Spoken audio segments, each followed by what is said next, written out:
इमाम मेहदी फ्यूचर में आने वाले एक ऐसे इंसान जिसकी प्रिडिक्शन आज से 1400 साल पहले रसूलुल्लाह सल्लल्लाहु अलैहि वसल्लम ने की थी।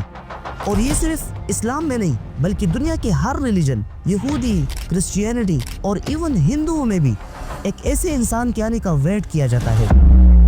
कुछ मुस्लिम स्कॉलर्स का कहना है कि इमाम मेहदी का आना सिर्फ एक मिथ, एक ख्याली बात है और ये यहूदियों और क्रिश्चियंस की एक बहुत बड़ी साजिश है जो उन्होंने मुसलमानों के दरमियान इसलिए फैलाया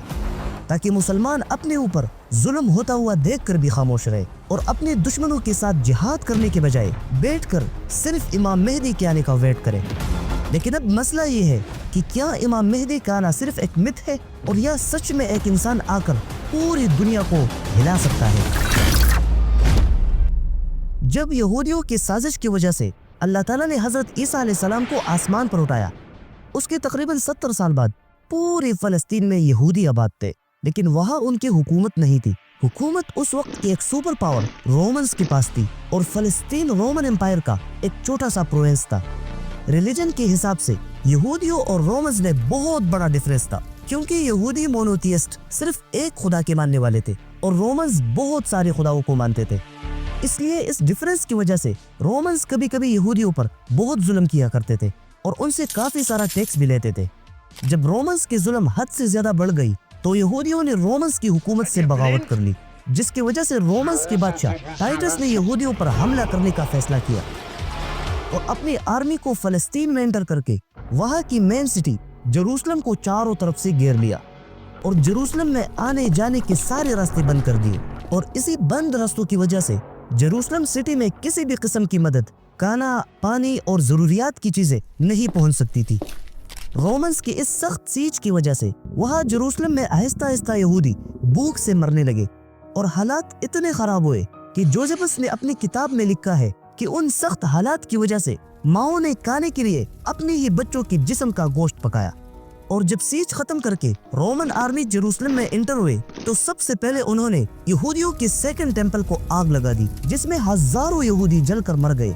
और फिर टाइटस की फौज ने जेरूसलम में किसी को भी नहीं छोड़ा, बच्चे, बूढ़े, औरतें, सबको मारना शुरू किया। और अगेन जोसेफस ने लिखा है कि उस दिन लगभग 11 लाख यहूदियों को टाइटस की फौज ने मारा था और जो यहूदी वहां जिंदा बच गए उन्हें जानवरों की तरह गुलाम बना दिया गया, जिसकी वजह से रोम में यहूदी गुलाम इतने बढ़ गए कि मार्केट में एक गुलाम की कीमत जानवर की कीमत से भी कम हो गई। अब यहूदियों में इन सख्त हालात की वजह से एक बात बहुत ही ज्यादा फेमस हो गई कि एक दिन एक आने वाला आएगा जो यहूदियों को इस गुलामी की जिंदगी से निकालकर दोबारा दुनिया में सुपर पावर बना देगा।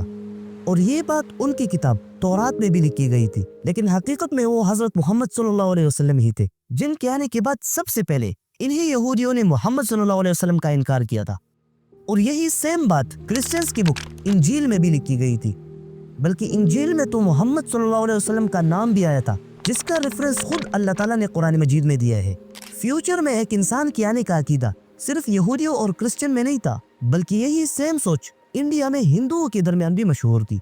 क्योंकि हिंदुओं के मुताबिक उनके भगवान विष्णु के 10 अवतार है। अवतार का मतलब जब दुनिया में गुनाह बढ़ जाए तो भगवान खुद और या किसी की शक्ल में आकर दुनिया में उस बुराई को खत्म करके रिलीजन को बचाते हैं। अब हिंदुओं के मुताबिक विष्णु के उन 10 अवतार में से 9 अवतार तो जमीन पर आ चुके हैं और 10वां और आखिरी अवतार कल्कि ने अभी आना है। और इंटरेस्टिंग बात तो ये है कि हिंदू मजहब में कल्कि अवतार के बारे में जितनी भी निशानियां बताई गई है वो एग्जैक्टली हजरत मोहम्मद सल्लल्लाहु अलैहि वसल्लम से मैच करती है, जिसकी वजह से कुछ स्कॉलर्स कहते हैं कि हिंदुओं का 10वां अवतार कोई और नहीं बल्कि हजरत मोहम्मद सल्लल्लाहु अलैहि वसल्लम है। लेकिन खैर, इस्लाम से पहले फ्यूचर में आने वाले एक इंसान का अकीदा इन तीनों रिलीजन में फेमस था। और जब इस्लाम आया और मुसलमान हजरत मोहम्मद सल्लल्लाहु अलैहि वसल्लम की मैसेज को पूरी दुनिया में फैलाने लगे तो इस मकसद के लिए मुसलमानों ने पूरी दुनिया को कॉन्कर करना शुरू किया, क्योंकि जब तक आपके पास पावर नहीं होगी आप अपनी सोच को दुनिया में पूरी तरह कभी भी इम्प्लीमेंट नहीं कर सकते। इसलिए मुसलमानों ने आहिस्ता आहिस्ता आधी से भी ज्यादा दुनिया फतह कर लिया। और जब अब्बासियों का दौर आया तो उस वक्त मुसलमान अपनी ताकत की पीक तक पहुंच गए थे, जिसे आज भी दुनिया में इस्लामिक गोल्डन एज के नाम से याद किया जाता है।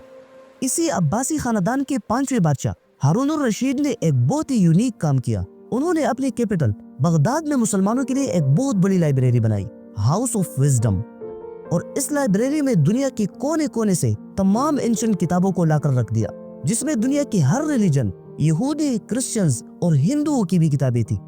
फॉर एग्जाम्पल, रोमन एम्पायर की कैपिटल इस्तांबुल से अजीम फिलोसोफर्स जैसे एरिस्टोटल, प्लेटो वगैरह की किताबें लाकर उस लाइब्रेरी में रख दिए। पर्शिया से साइंस के बुक्स और इंडिया से मैथमेटिक्स और एस्ट्रोनॉमी के बुक्स लाकर उस लाइब्रेरी में रख दिए गए,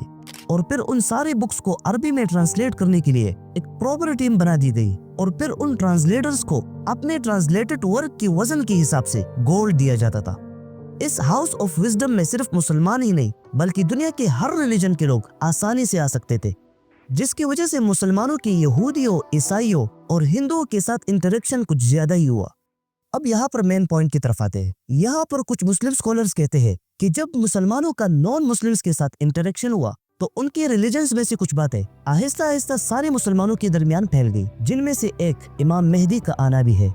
और यही वजह है कि इमाम मेहदी का जिक्र कुरान और हदीसों की दो बड़ी किताबों में कहीं पर भी मौजूद नहीं है, लेकिन इसके बावजूद ये मुसलमानों के दरमियान एक प्रॉपर अकीदा बन चुका है।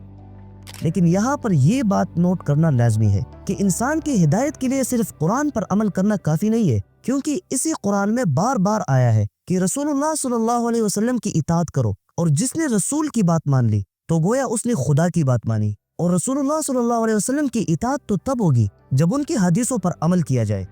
और अगर कोई मौजूदा हदीसों पर ट्रस्ट नहीं करता तो फिर वो ये भी साबित नहीं कर सकता कि ये जो कुरान आज हम पढ़ रहे हैं ये अल्लाह की तरफ से भेजी गई किताब है। अब इमाम मेहदी का जिक्र तो बुखारी और मुस्लिम में नहीं है, लेकिन सहाई सित्ता की बाकी 4 किताबों में इमाम मेहदी के हवाले से अलग अलग चैप्टर्स बनाए गए हैं कि एग्जैक्टली इमाम मेहदी कौन होगा, कब आएगा और कैसे पूरी दुनिया को फतह करेगा।